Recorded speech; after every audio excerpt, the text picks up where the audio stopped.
قرآن کی آیت ہے. قرآن کہہ رہا ہے وَعِنْدَهُ مَفَاتِحُ الْغَيْبِ لَا يَعْلَمُهَا إِلَّا هُوَ. اللہ کے پاس غیب کے خزانوں کی چابیاں ہیں, کوئی دوسرا نہیں جانتا. ایک آیت ہے.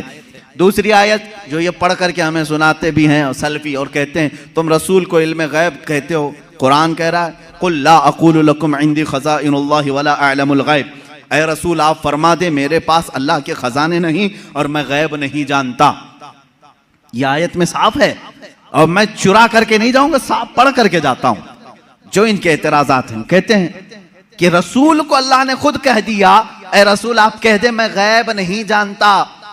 رسول نے کہا امت سے دو چیزیں یہ بتاتے ہیں عندہ مفاتح الغیب لا يعلمها الا هو. اللہ کے پاس ہے غیب کے خزانے کی کنجیاں چابیاں, کوئی دوسرا نہیں جانتا. دو آیتیں.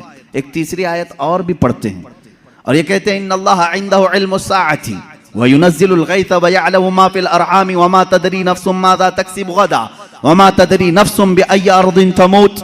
بے شک اللہ کے پاس 5 چیزوں کا علم ہے, اس کو کوئی دوسرا نہیں جانتا. قیامت کب آئے گی, بارش کب آئے گی, ماں کے پیٹ میں کیا ہے, یعلم ما فی الارحام وما تدری, اور کوئی آدمی یہ نہیں جانتا کہ کل کیا ہوگا. 5ویں چیز ہے کوئی یہ نہیں جانتا کہ کس زمین میں مرے گا. 21ویں پارے کی آیت ہے, اللہ فرما رہے 5 چیزوں کا علم اللہ ہی کے پاس ہے. میرے عزیزو یہ سوالات کے بوچھار ہیں جو ایک سیدھے سادے بھولے بھالے سنی مسلمان کے سر پر لاد دیے جاتے ہیں اور اسے بوجھل کر کے کہا جاتا ہے. قرآن جب یہ کہہ رہا ہے رسول کو کہ آپ کہہ دیں کہ میں غیب نہیں جانتا, اور اللہ کہہ رہا ہے کہ غیب کے خزانے کی چابیاں اسی کے پاس ہے کسی کے پاس نہیں, تو جواب دینا مشکل ہوتا ہے. بعض بندوں کو کہتے ہاں صحیح بات ہے, ہمارے مولوی حضرات نے کچھ اور بتایا تھا, یہاں باتیں. میں آج آپ کو کھل کر کے ان تمام چیزوں کی وضاحت کروں گا. ایک بات میں تقریباً یہاں پر 100 کتابوں سے ثابت کر سکتا ہوں. مصنفین, شارحین حدیث, سیرت نگار, محدثین, مفسرین قرآن, ان کی پوری جماعتوں کے تقریباً 100 ائمہ کرام کی کتابوں سے ہم ثابت کر سکتے ہیں.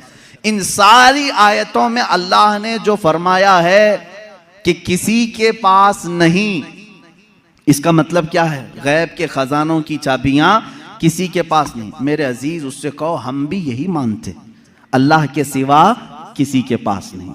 پہلی آیت پر میں بات کر رہا ہوں. ہمارا بھی عقیدہ یہ ہے غیب کے خزانوں کی چابیاں صرف اللہ کے پاس. لیکن اسی آیت میں یہ کہیں دکھا دو کہ اس خدا نے یہ بھی کہا ہو کہ میں کسی کو دیتا بھی نہیں. اس آیت میں مجھے یہ دکھا دو. یہ تو میں بھی مانتا ہوں کہ اللہ نے فرمایا غیب کے خزانوں کی چابیاں صرف اسی کے پاس ہیں, مالک وہی ہے.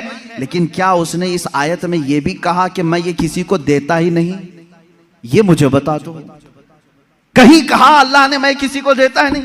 لیکن میں تمہیں بتاتا ہوں اللہ دوسری جگہ فرما رہا ہے وَمَا كَانَ اللَّهُ لِيُطْلِعَكُمْ عَلَى الْغَيْبِ وَلَكِنَّ اللَّهَ يَجْتَبِي مِن رُّسُلِهِ مَن يَشَاءُ.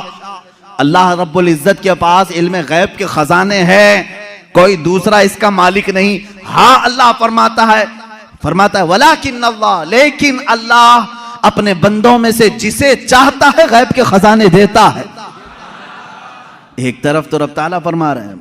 اب سمجھ میں آئی بات. دوسری آیت یہ نہیں پڑھتے, یہ چرا کے جاتے ہیں. میں نے یہ جو اعتراض کرتے ہیں وہ بھی آیت پڑھی اور جواب میں جو آیت پڑھنی چاہیے تھی وہ بھی میں نے پڑھی. اللہ نے فرمایا بالکل سچ ہے, ہمارا عقیدہ بھی یہی ہے غیب کے خزانوں کی چابیوں کا مالک صرف اللہ ہے. لیکن اس نے کہیں قرآن میں یہ نہیں کہا کہ میں یہ چابیاں کسی کو نہیں دیتا. کہیں کہا اللہ تعالیٰ نے, بلکہ رسول سے پوچھتے ہیں. میرے آقا صلی اللہ تعالیٰ علیہ وسلم خود فرماتے ہیں, حدیث پاک ہے, صحیح حدیث ہے, اعطیت مفاتیح خزائن الارض. معراج کی رات آپ کو اللہ نے کیا کیا دیا؟ حضور فرماتے ہیں مجھے زمین کے سارے خزانوں کی چابیاں اللہ نے دی. رب ہے موتی یہ ہے قاسم, رزق اس کا ہے کھلاتے یہ ہیں. ٹینشن تیسرے کو کیوں ہے, تکلیف تیسرے کو کیوں ہے؟ اللہ فرما رہا ہے دینا چاہے وہ اپنے بندوں میں سے جس کو چاہے دے دے.